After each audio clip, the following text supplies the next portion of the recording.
She is the founder of Tina Davies Professional, one of the most beloved brands in permanent makeup, trusted by artists all over the world. Ladies and gents, please make some noise for our girl, Miss Tina Davies. Ladies and gentlemen, please make some noise. Get as loud as you can. Get your phones out and make sure you're on your feet for our girl, Tina Davies. Come on. Hey, come on. Okay. Come on, hey, your vibes.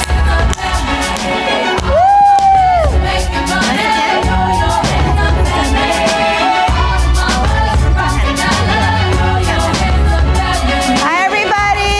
Thank you so much. Thank you. Thank you. Oh, wow. It is so amazing to be here with you, my PMU brothers and sisters. Woo! It's been so nice. Go ahead, sit down, guys. Sit down, relax. It's been so nice to be able to hug you, touch you, and meet you in person. I have been messaging with you guys and hearing all of your feedback and your stories, and you know, with all the distance we've had over the past few years, I could not wait to jump at the opportunity to be here today. So thank you, Danny. Thank you, PMU World. This is amazing. My goal is to help everyone here in this room develop and get to their highest level in permanent makeup. I see so much potential in this room. You guys, can you believe where we are now? Look at this conference, look at this room. Permanent makeup has never been so popular and so in the media, and you guys are at the forefront. So I want to share my story with you, how I crawled on nails and glass to get here, to hopefully make things easier for you, okay? That is my goal. I'm going to tell you about my trials, my tribulations, where I made mistakes, and hopefully I can shorten your learning curve and you could take some lessons home with you. How does that sound? The reason I'm so excited about permanent makeup, because I feel that it has the potential to go mainstream. I know a lot of you feel that, oh, it's already so competitive, there's so many artists in my area, but you know what? If this is a curve, we are actually right here in the beginning. And you guys here in this room that took the time, spent the money, left your families to be here to learn maybe something from us are the leaders of tomorrow. Look around, you guys. Look around, okay? I know you don't believe me because you're probably thinking like, yeah, I'm gonna attend this conference and go back to my place and do my thing. But trust me when I say this, when you guys keep going, you're gonna see the same people. You're gonna see the person next to you, the people that you met today. You guys are gonna rise up together. That's how I started. I was a nobody sitting in the back. I had some nobody sitting next to me that I didn't know at all. And what we did is we created friendships and we saw each other and encouraged each other and we rise together. The foam rises to the top and they rise together. It does, it really does. I've got my pro team members here. They've never met each other, like 20 people. And they're all saying, okay, now, let's collaborate. Let's teach a class together. Let's speak together. Like I could already see the magic happening. I could see it with you guys.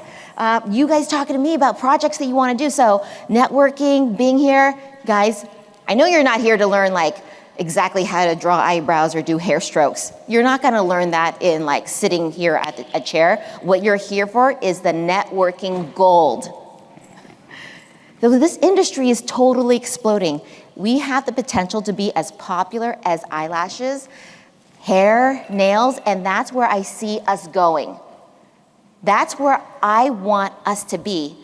When I started in a room of, let's say, 10 women, there was maybe 1, 2 women that had permanent makeup, okay? It was like a weird grandma thing. No, seriously, it was like a weird grandma thing, like, oh, my weird Chinese auntie had it. And she had like blue eyebrows. Can you guys feel me? Yeah. Right? But now it's like lip blush and nano brows and celebrities, models, everyday women and men are getting it done. So we are on that edge, and you guys, by sharing, learning, we're gonna take it to the next level. I want permanent makeup to be something that half the women in a room will get it done and be like, yeah, I want that, I'll get that. You know what I mean? Yeah, right? Wouldn't that be fantastic? Okay, that's my vision, and you guys are gonna fulfill that vision with me, okay? Do you guys like it? Do you guys like it? Okay, I love that, I love that. I wanna hear that again. Are you guys with me? Yeah, okay. Let's see, where are we? My slides? Okay, great, here we are. All right, I wanna tell you about where I came from, okay? A little bit about my backstory. These are my parents, my family, let's see. My mom here, my dad over here, and there's me. I was already doing like hair strokes here. I'm just kidding. But my parents, they came from Taiwan. They had $300, 2 suitcases. They were immigrants. They were poor. They had nothing. And they had each other. They knew no English. All the experience they had back in Taiwan, school, degree, work experience, meant nothing when they came to the country. So they had to start from nowhere.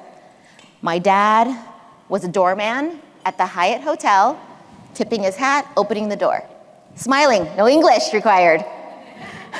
My mom, lucky her, she got an office job, but no English. Data entry, 80 words per minute. She's like, I'm so proud. I do 80 words a minute, faster than everybody. Faster, okay, you know? I'm like, yeah, good. But they found a way. That's what I'm trying to say, is they found a way. They did that job, they hustled, they put their heads down, they saved all the little yogurt cups. Did you guys have moms that saved yogurt cups? Put all the leftovers in the yogurt cups and you have like a stack of yogurt cups? Yeah, that's my parents. So they worked really hard, they saved all their money, and then after a few years, they opened a restaurant. They opened a Chinese restaurant, okay? Of course, restaurant or convenience store, one or the other, dry cleaner. Okay, so my mom was the cook, my dad was the waiter.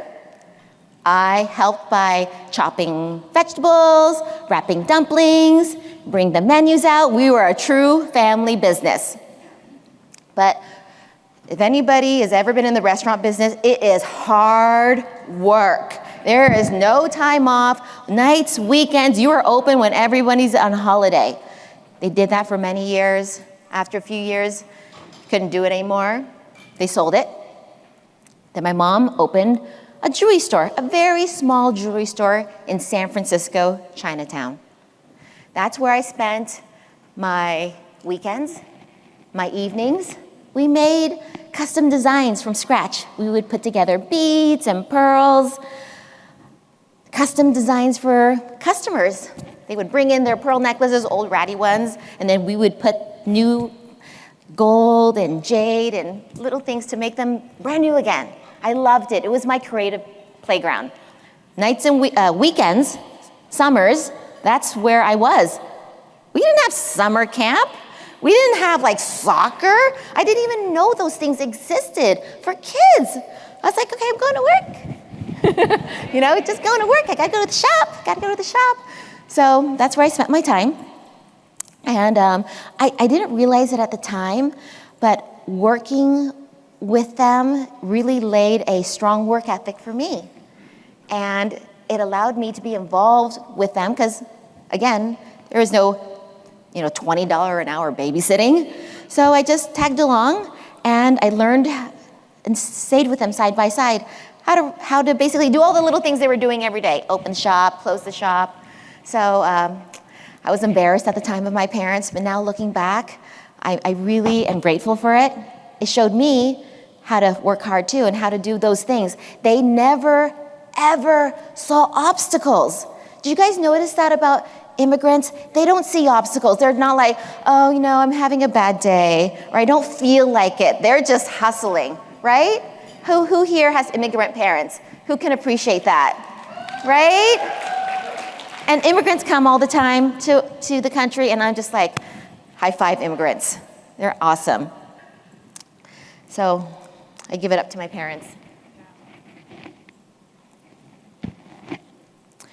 So the lesson that I want to share with you from that is they never saw obstacles, and when you see obstacles, really those obstacles are your opportunity. Okay? The obstacle is actually the opportunity. It's not like, oh shit, I don't want to do that. Ugh. You're like, I see this, it's challenging. Should I hire an employee? Should I do this class? Should I spend money here? That is your opportunity. That is like put in front of you to teach you something. So grab it. Everything is hard. Coming here is hard. Standing on this stage is hard. Standing in these shoes are hard. All you girls wearing shoes like all week. Like, Danny, next time we have to have slippers in those goodie bags. Okay? Forget the water bottle. We need slippers. Okay, that's so funny. I'm gonna take you back to where I got my first permanent makeup. Okay, we're gonna go way back. Can you guys guess what city this is? This is San Francisco. Foggy, buildings side by side. This is where I grew up. One day when I was 19 years old, I was in college. My girlfriend said to me, hey, after school, you wanna go get permanent makeup? I'm like, yeah, okay, sure, why not? Like, I'm bored. When you're younger, you're like, okay, I'll dye my hair, I'll pierce my ears, just do it, okay? So I went with her. We walked into this little shop. Like, look at this shop right here. Looks like nothing fancy, nothing impressive at all. I think in the past, it was even like gray. This is after it got remodeled.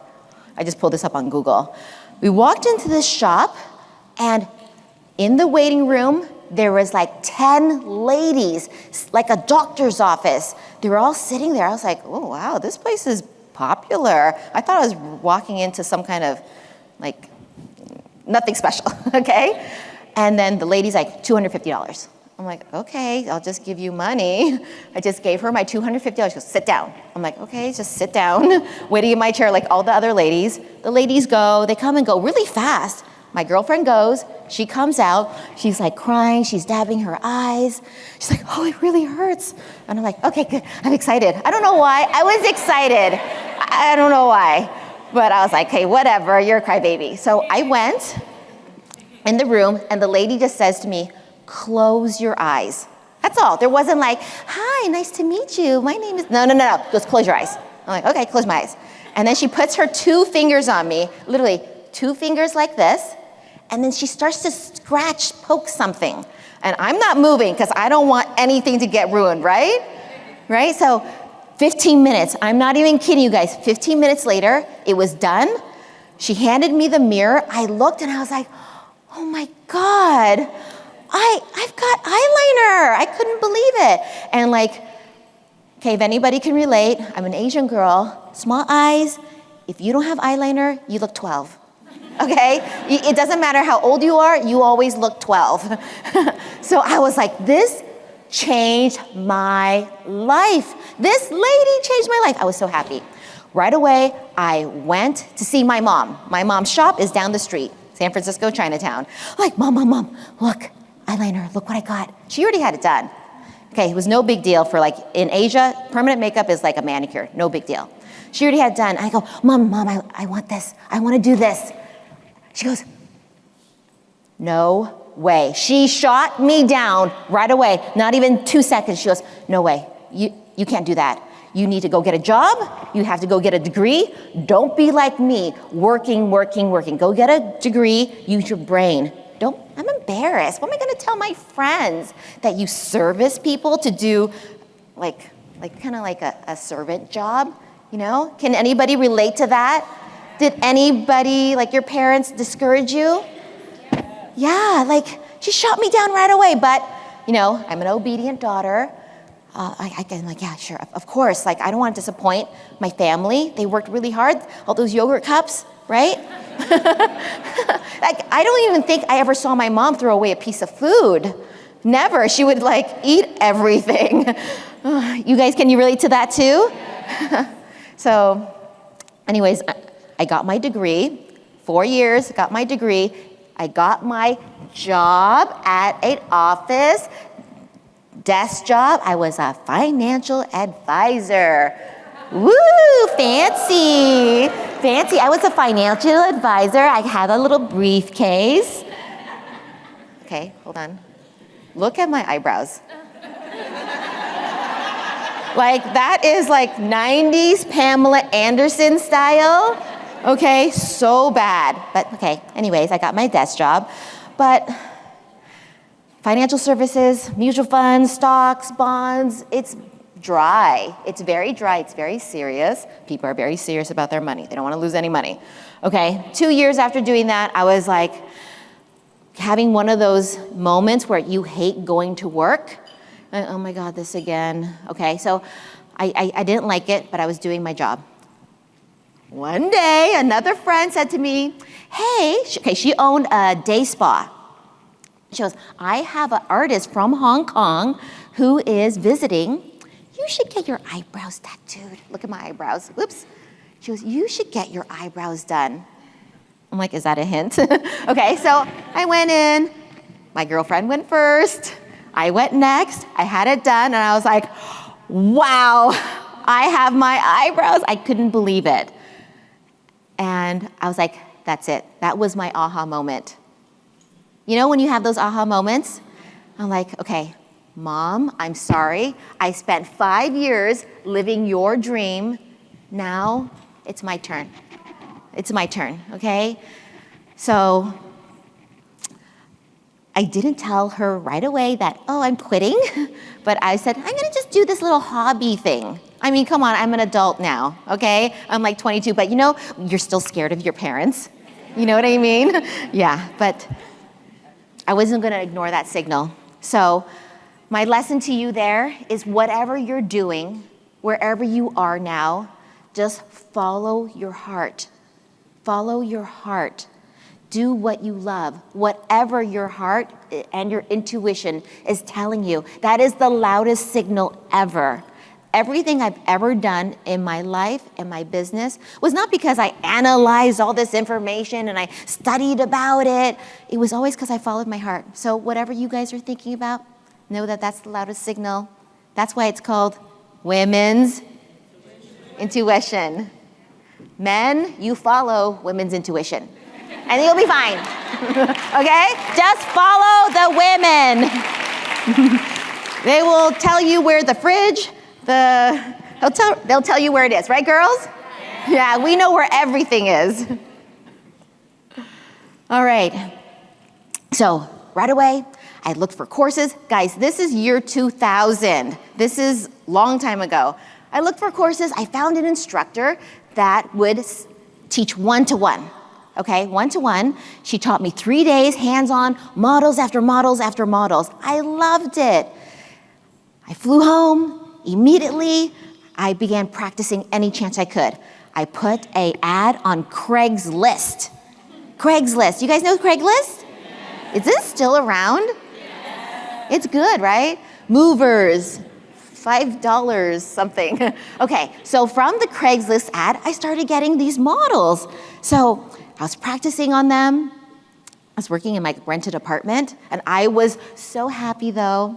I was so happy. I didn't do that desk job anymore. I was doing art. I was stabbing people. I was working on my best friends, and they were like in pain, but we were happy. Yeah, it was just so nice to do something with my hands. I think it's because I also worked in my family's jewelry business that I developed that fine motor skill and the design. I think that really helped me to jump into it. But at the time, there wasn't any social media. I didn't know one person. I did not even know one person in permanent makeup. There was no Instagram that I could look at oh, sign up for courses, Arizona, LA. No, nothing like that. But it was considered a kind of still a weird thing. The only people that I knew in permanent makeup that I Googled were at the time I was 26, they were 50.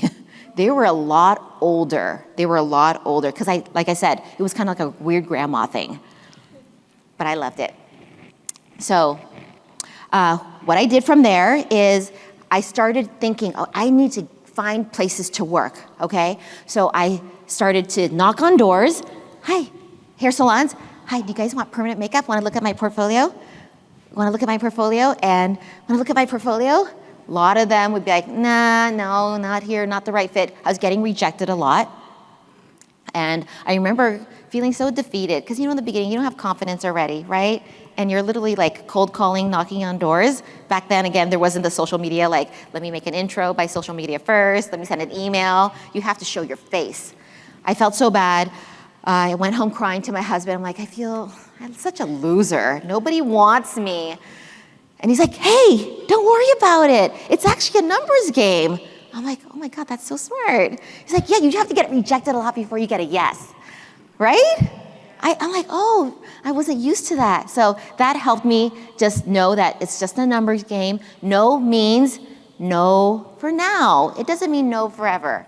So guys, whatever you're doing and you're getting no's, it's just a numbers game. Eventually, you'll get a yes. And if you don't get a lot of no's, you haven't asked enough. Yeah, so here's me. I'm doing soft tap. Who here knows soft tap? Yeah, a few hands. Soft tap is basically hand poke type of technique. It's manual. So I was doing soft tap in 2002, and here's me doing microblading as well. Just want to show you a few BTS pictures. I look better in the other picture here after I have more eyebrows. Styles change. So what I want to teach you from that was that it was really important to get into skin. I was trying to fill up my books.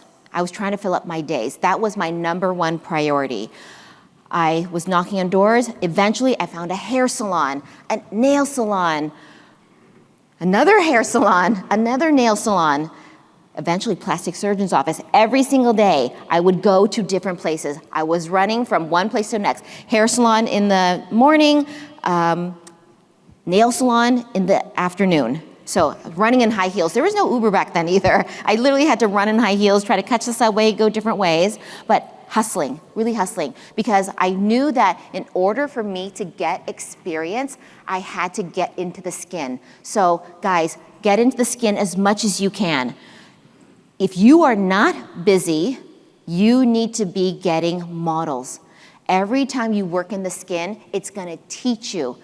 It's gonna teach you how to work with that skin. It's gonna teach you how to deal with that client. Don't even hesitate for a moment. Don't be like, well, I just finished and my rate is $500. No, if you're not selling someone for $500 tomorrow, models all the time. Okay, models until you get really good. And I'm gonna tell you something you're not gonna wanna hear. It's gonna take you about 5 years, okay guys, 5 years before you really get great, consistent results. Great results is consistent. Every time you tattoo the skin, you know what you're gonna get. You know exactly what needle to use. You know exactly what to do when it starts to bleed. You know exactly what to do when it's not going to the skin. It's gonna take you 5 years. So you better get started, okay? The more you get into skin, the more you can shorten that learning curve. And the other thing I can tell you is, if you don't want that to be 5 years, you find a great trainer and you have them sit with you side by side. Not go into a big training, okay? Side by side, he or he's gonna correct your hand. He's gonna tell you exactly what you're doing wrong. You're gonna shorten that learning curve, okay? Even for me, in year 5, I was still taking models. Don't be afraid to take models. You get so much in return. You learn, okay?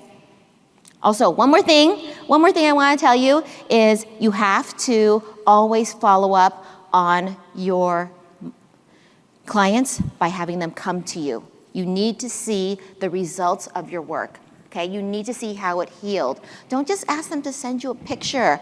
They take the worst pictures, right? They always take it like this or bad lighting, so you need to see it with your own eyes. When you see it with your own eyes, you can see exactly where the spots, where the skips, where everything was, so then you're like, oh, last time I used that, it didn't work out so good. Okay, it's gonna shorten your learning curve. Like for me, where I was always weak was my left side. The right side eyebrows were great. The left side had these spots. So then I knew like that's my weak spot. When I'm on my left side, I really need to hone in. I need to shut up. The client needs to shut up. I need to focus. Do you guys have that where you have one weak side? Or like one place you don't know how to stretch? Yeah, you gotta nail that, okay? You're only gonna see that and identify that when there's a pattern. So after 5 years and all that hustling, working everywhere, getting lots of referrals, I was booked 3 months out. I was making about $3,000 per week, and that was 15 years ago, okay? $12,000 a month. I was like, woo, let's go on vacation. Do you guys do this? You book a client, and let's say you do her brows or her lips, and you're like, I'm buying groceries. I love that feeling, like, wow, I'm able to buy groceries, I just did eyebrows, and let's go. Yeah, or like, you do your clients, you're like, we're going on vacation. I love that feeling. So this is the type of career that gives you that kind of financial freedom. And I love that. You do that with your 2 hands, no other equipment. Nobody can ever take that away from you. You can land anywhere in the whole world, right? Isn't that amazing? Like your 2 hands, you can do it just like this.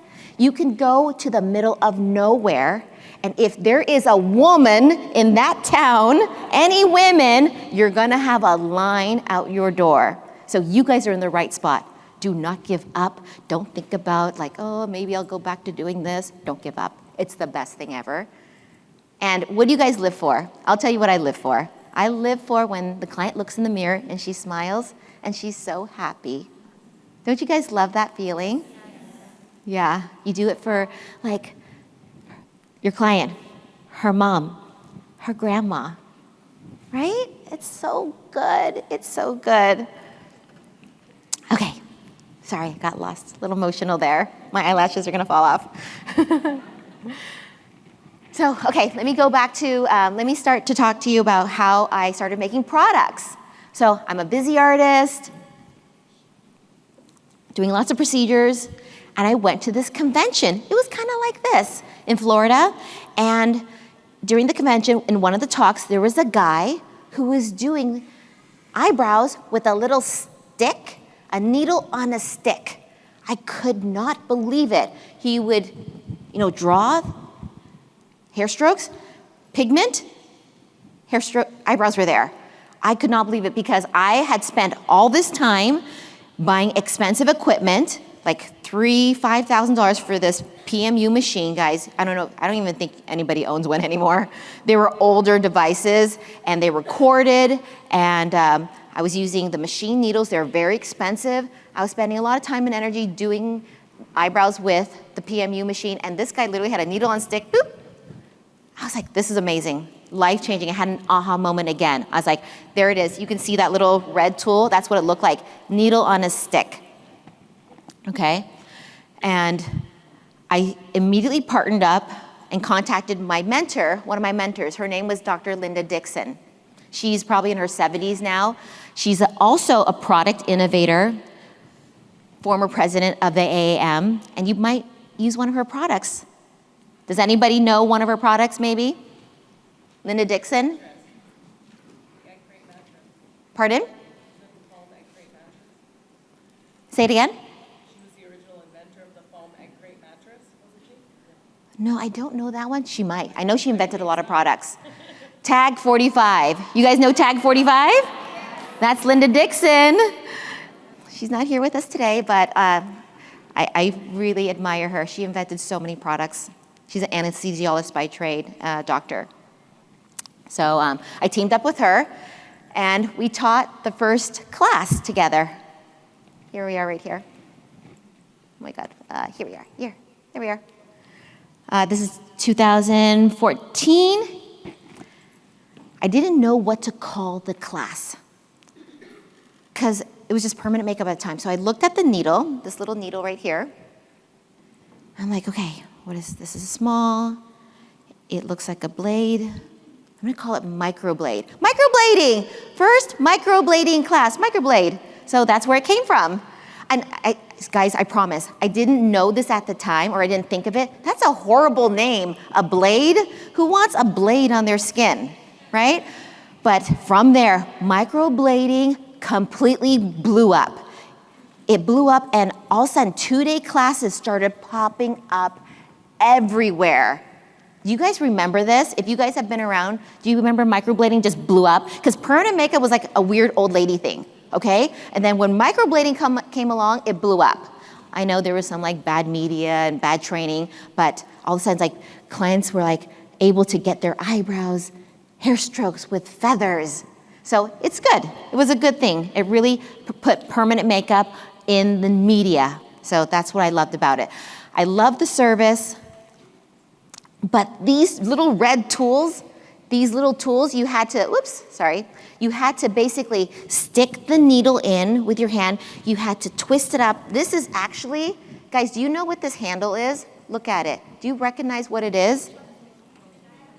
It's an X-Acto knife. Like, you're a professional. Like, you don't want to be using an X-Acto knife to do arts and crafts, to do permanent makeup. So I was like really frustrated. I'm like, I'm a professional here. I'm charging $900. I'm using an X-Acto knife and twisting it up. And how am I going to show my health inspector an X-Acto knife? Like, this is completely not even bloodborne pathogen, like safe. I would always just throw them away because I didn't have the right equipment to sterilize them. And I loved the service. I hated the tools though. And so I was thinking to myself, you know what? I want something for artists that we can use because I love the service. You know, I just knew that it was like gonna be a game changer. So I was like, maybe I could design something. I said, okay, I'm gonna put $3,000 towards this. I'm gonna hire some kind of engineer to draw this out for me. And of course he took my money, he disappeared. Oh my God. So I'm like, okay, that's okay. I drew it out on a napkin, literally a napkin, and drew out the shape, the sizes. I thought about all the things that artists want, like something that you could open, use, and toss, that was already pre-sterilized, that had a nice cushy grip, that had really, really high quality needles, because I was obsessed with needles. I knew that if the needles weren't good, then the result wouldn't be good. So I was really focused on those details. And I tried so many different microblades that I bought. I just ordered online, Alibaba, AliExpress. They would always come in these weird crushed packages, like there's no information on them. I'm like, okay. I tried so many to try to figure out what's the right angle, what's the right amount of needles.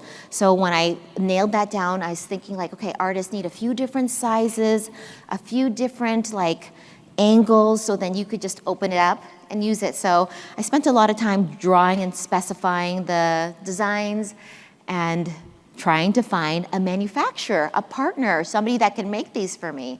I toured factories. I spoke to a lot of trade shows. I went to a lot of trade shows. I even flew to Hong Kong and China to check out where these were being made and developed. Because actually, I don't know if you guys know this, these needles, they're not made here, guys. You won't see like needle making factory close by.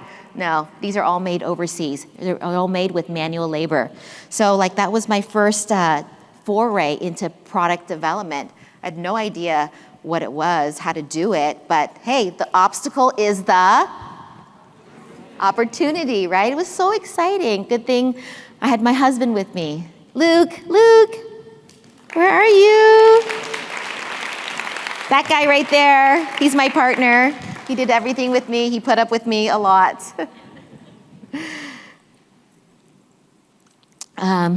So what I also did was I wanted to make sure that the needles had sterilization certificates. Remember, I was ordering them and they look all like, they didn't look safe. So I made sure that they were EO gas sterilized and they had their certificates. So if an inspector would come, you could open it, you could show your inspector, yeah, here's my papers, now go away.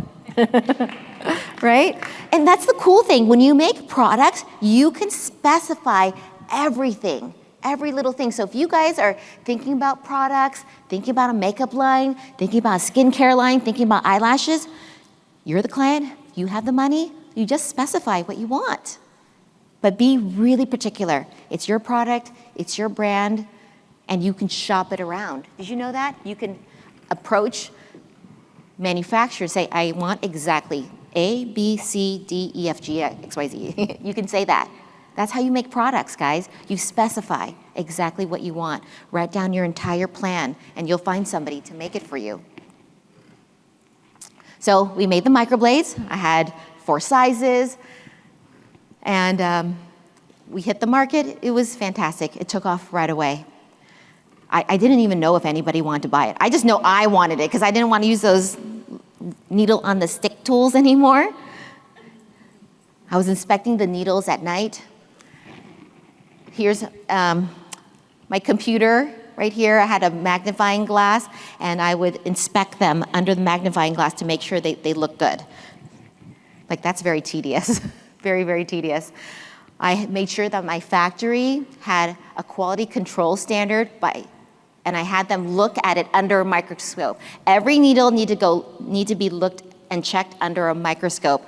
Really tedious, would you say? Really tedious.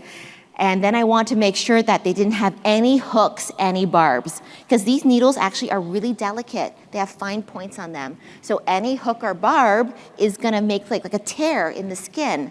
So I basically was like, how am I gonna look for hooks and barbs? Because when you look at the needle here, flat, it looks fine. But you're only seeing one side of the needle. You're not seeing this side, right? You only see this side. You don't see this side. So I specified that, how can I check this? How can I quality control this? Pantyhose. You guys ever have those your nails and they catch your pantyhose? They'll tear your pantyhose and make that like string, right?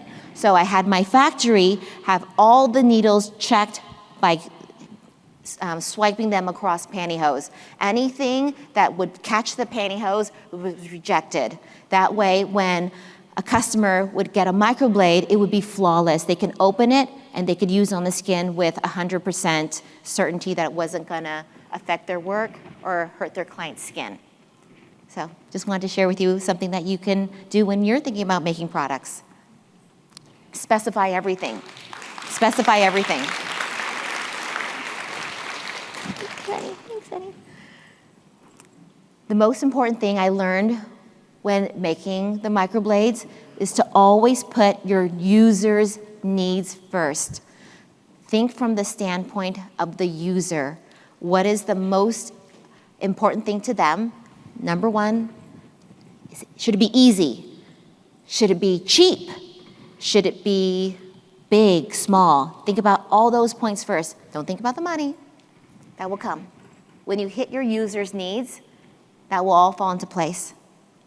Rule number 2, don't forget rule number 1. It's always about the customer. It's about the experience. It's about their needs. Always that first.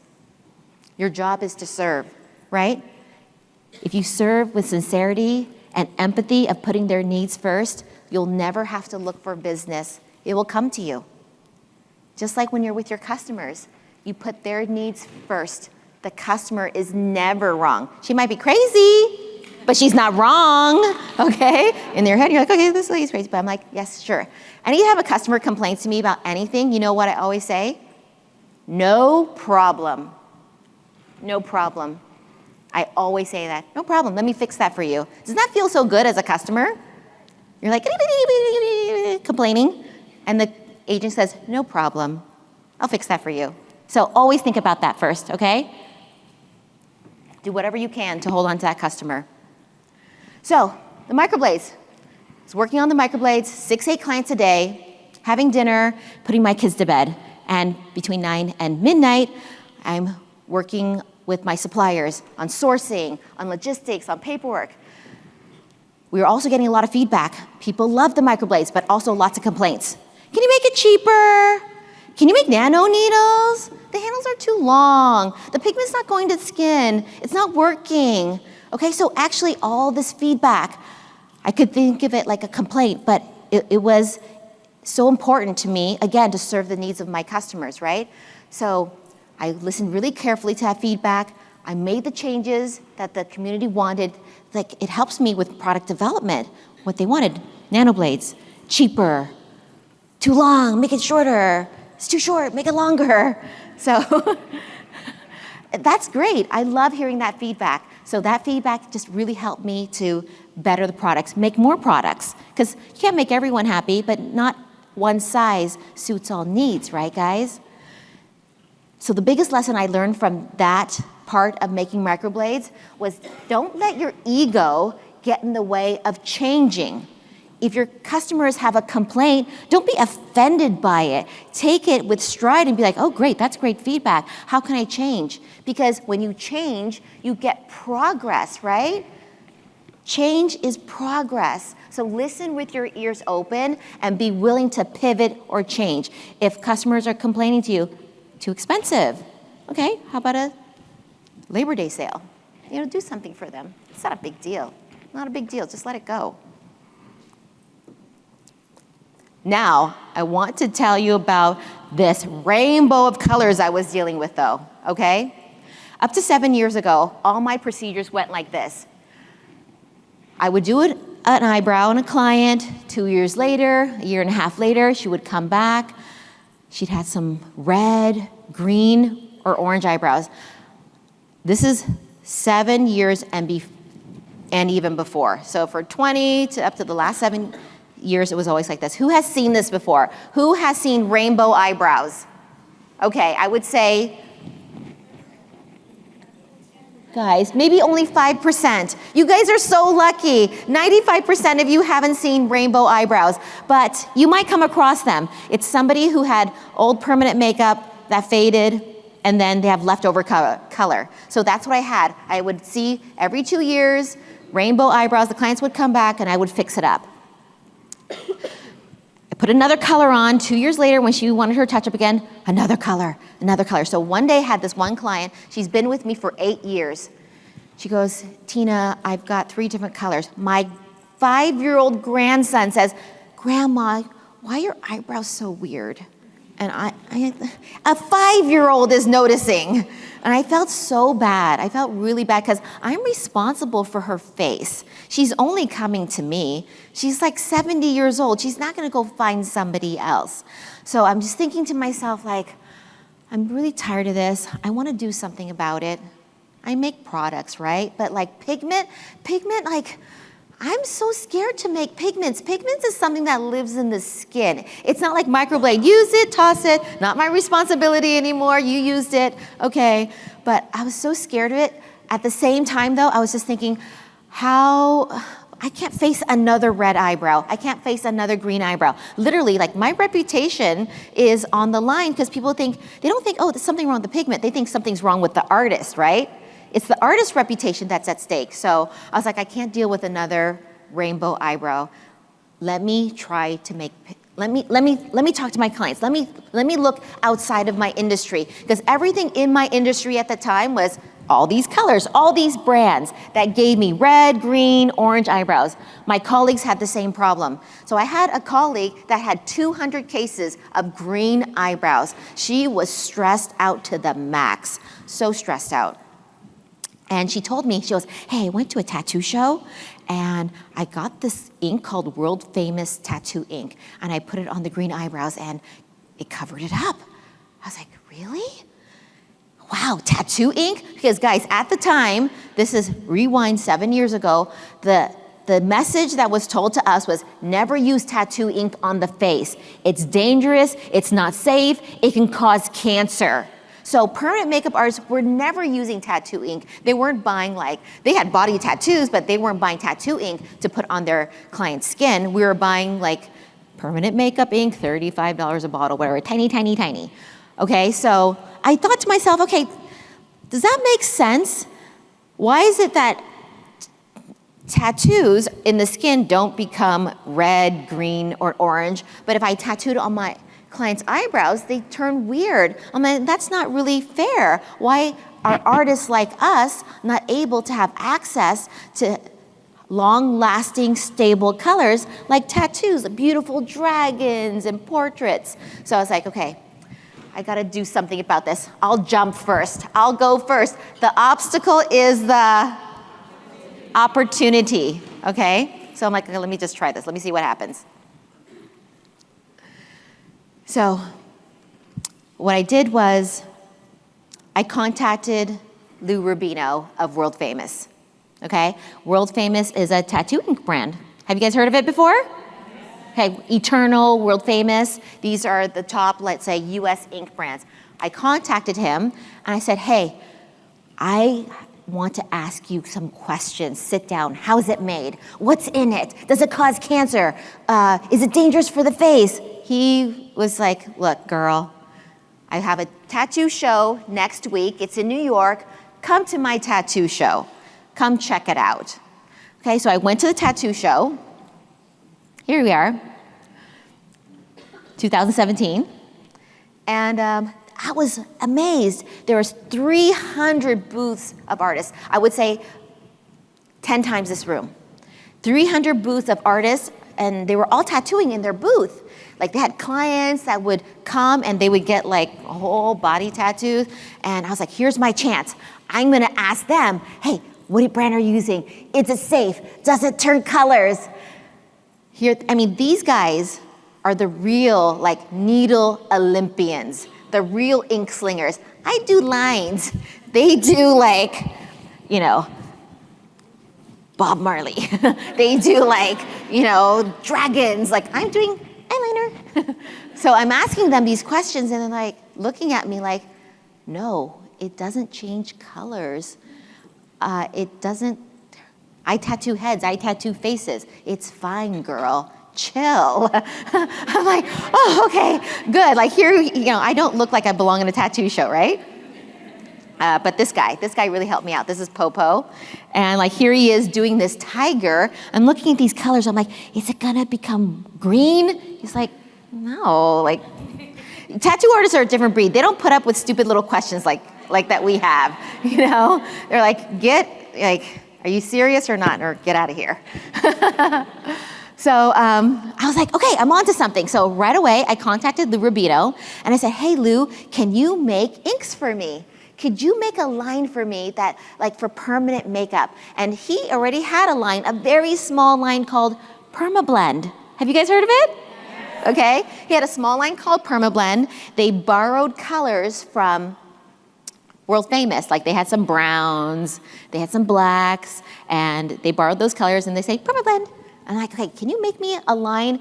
So he's like, yeah, sure, I can. He was really open. I love that. I love that he was open about it, because before, other companies would be like, not safe, cause cancer, don't use around the eyes. Have you seen that before on bottles? Don't use around the eyes. But you could use it here, but not on the eye, but here, it's okay. Doesn't make sense. So he sent me all the materials. I really got into learning how to make pigment, how they were mixed, how they were milled, how they were formulated, because I really wanted to understand. I need to understand for you guys, right? How am I going to educate you about it if I don't understand it, right? I want to make sure it's safe. I want to make sure it performs. So he gave me all the materials. I made the colors. I want to make sure that it was a line of colors that was suitable for everybody, but not like 30 colors, okay? At the time, there was lines that had like 30 colors, like different mochas, espressos, cappuccinos. It would make my head spin. So very narrow line, something that would suit every client that would walk through your door. And then we called that I Love Ink. I love ink because I really loved ink. It wasn't pigment, it was truly ink. I was making a statement. I'm like, forget those rainbow eyebrows. I love ink. Ink is where it's at. I wanted to make sure that I shared with you guys how they were made, the CI codes, the MSDS, all the education that you guys can get so you understand how to use them. Here we are filming on it.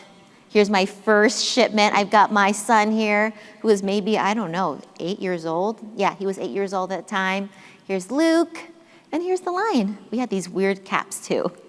But then I Love Ink was born, and it was like a runaway hit. We couldn't stock it fast enough. Our first launch week, I think we sold over 5,000 collections that first launch week. Thank you guys for supporting me. Thank you.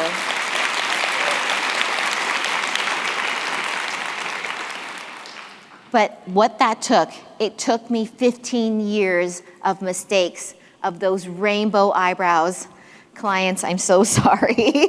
I'm so sorry I put you through that. They still came back to me. I couldn't believe it. All, the ladies, they came back to me. So it took me 15 years to finally figure out how to do it. And I jumped first, and you guys supported me.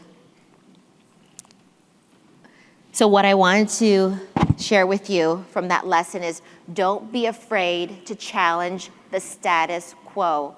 If you see something that you don't like, that's not working, and you think there's a better way to do it, guess what? Other people are gonna feel the same, okay? They're gonna feel the same. You're gonna find that support. Don't be afraid to challenge that status. If I did not challenge the status quo, we wouldn't be here with I Love Ink today. Because you guys are so lucky. You guys have dependable inks that don't have rainbows. My parents taught me that the obstacle is the opportunity. I just saw them doing stuff. They would do all this crazy stuff all the time. So I just followed what they were showing me. I hope you guys follow me as well, okay? After that, I made more and more products. I improved the pencils. I made more lip colors. Thank you guys so much. I know you guys use my lip colors. So many of you have been sharing with me. I made aftercare that actually has bacterial, that kills bacteria. Sorry, that doesn't have bacteria. That kills bacteria, because aftercare at that time was Vaseline, was Aquaphor. I don't know if you guys remember that. It was like lotion. That doesn't do anything for the germs. So aftercare product that has nano silver, that would actually kill germs. More colors, and cartridges. I made cartridges a few years ago, and you guys are loving those as well. So again, thank you for all your support. During COVID, we had a time where people just basically couldn't do in-person classes. They couldn't do clients. And I came out with courses, online courses. Back then, I would say, I want to say 3 years ago, there was a few courses, but now online learning is really big. I partnered up with people from an industry that I really trusted, my PMU nerds, and we came up with courses so you guys can learn remotely. Here I have, I've got Jasmine Diblis. Jasmine, where's Jazzy? Woo, right there. Lip Magic, Dark Lip Magic. Here's Beauté Academy, Ombre Brows, Nano Brows. Like, we made so many courses together. And the thing that I focused on with the courses was that they were really in-depth with lots of theory. Okay, lots of theory, so that way you know when, what, why, who. Not just watching somebody work, but lots of theory, like 7-8 hours. Sorry guys, it's long, but you need it. I also put together a pro team. Pro team!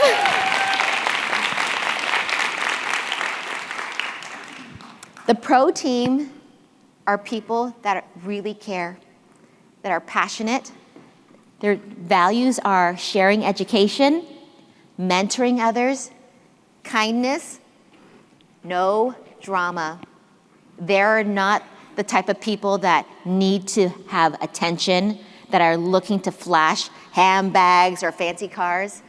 They're people who truly care. And they're basically an extension of me. They're an extension of me.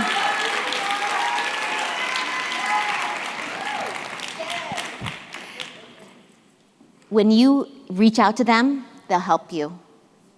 They'll give you everything they have because they care. And they know that by sharing what they know, it's going to help you. And guess what? You pass it along, right? Yeah. So that's another thing that I started doing was the pro team. Permanent makeup before never had pro team in or like this kind of group. So again, I was doing something different, wanting to have other people to help you guys, okay?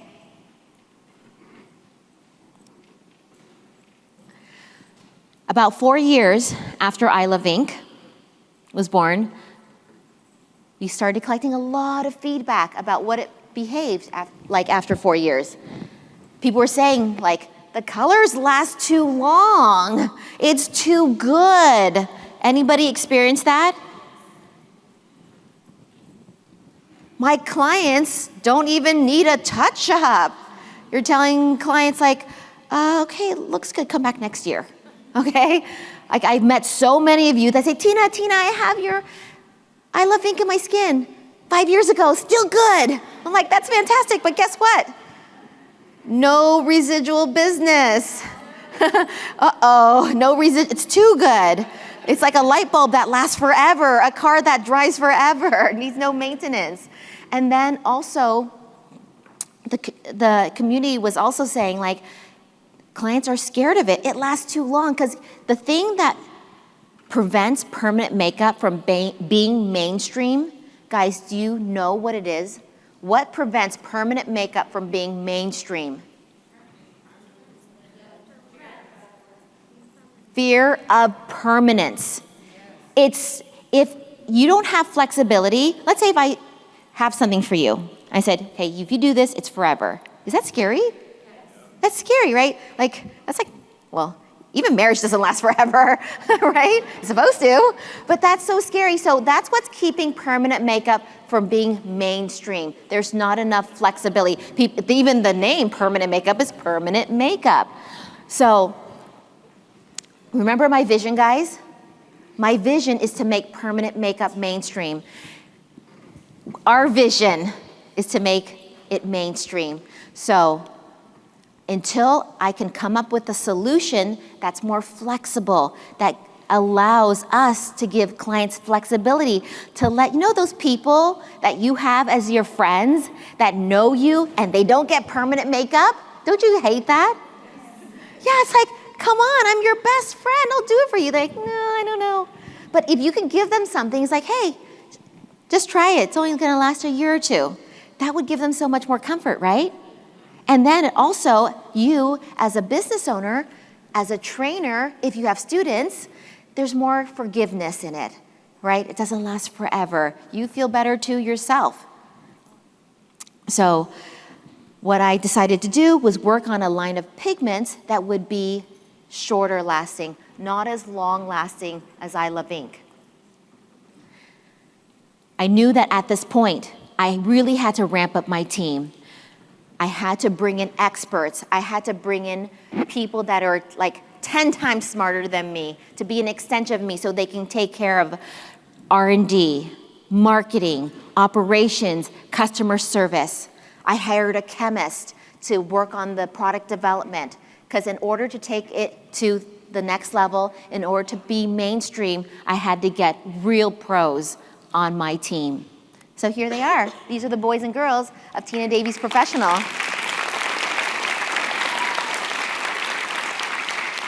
I've got lots of them with me today. I've got Selena here. Give it up for Selena. Tiffany. Where's Tiffany? Tiffany Park. She's over there. She's my boss. I have a boss now, which is really nice. Luke Davies, right there, my co-founder. He's always been here with me. And then tons of these super nerds. Everybody's an expert, and they run the show now. And I take care of you guys. I focus on the products.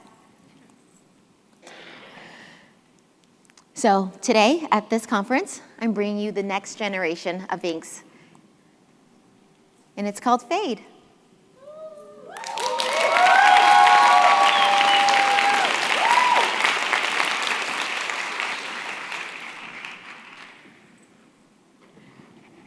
If you had a chance to come by the booth, you probably already saw it already. So it is a hybrid inorganic iron oxide-based collection of inks. It only lasts a few years in the skin. It gently fades away. It doesn't fade to nothing, it just fades away. So then clients have flexibility. It can get touched up over and over and over again, 10, 20 times, okay? Not a problem.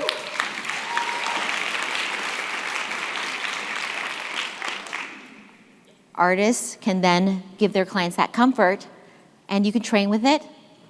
Very small, but expansive palette. Light to dark, warm to cool, everything that you need for clients that come through your door. Stop by our booth, have a look at it, play with it, touch it. It's coming in the summer, but for people here, the special people here, you guys have a chance to see it first. So my promise, thank you guys. My promise to you is that I want to elevate the art of permanent makeup through innovative, research-driven, and community-focused products and education. I promise you that's what I'm going to do for you.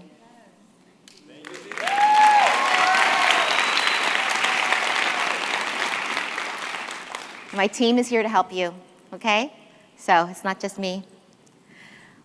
Before I leave, I want to take some questions, but I also want to say one thing. I know it's really, really hard as a business owner to have work-life balance. As a mom, I struggled with this a lot. My kids are 15 and 8. Sorry, 16 and 8. You see, I can't even remember anymore.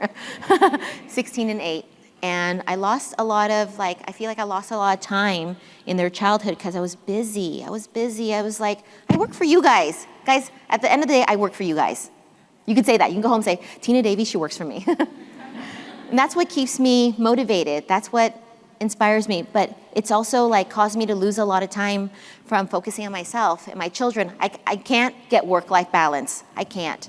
So instead of feeling bad all the time, I just said, I'm just going to give into it. I don't have work-life balance. It's a part of me. My immigrant parents put it in me. Every time I see an obstacle, I'm like, I need to go climb that mountain. I need to solve that problem. So it's a curse. It's a blessing.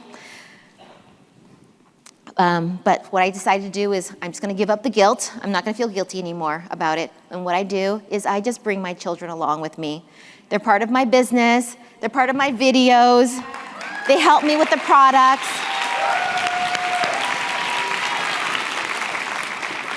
They pack with me. They ship with me. They're here. Brooke's here. Brooke, you want to come up? Brookie! Come on, Brookie. Hi, Brookie. Do you want to say something? Okay, here's the microphone. What am I supposed to say? Say anything you want because everybody here is like mommy and they work really hard. They might feel guilty because they have kids at home. Well, then I should just say, as long as you include your kids, they'll be happy. They just want to be with you.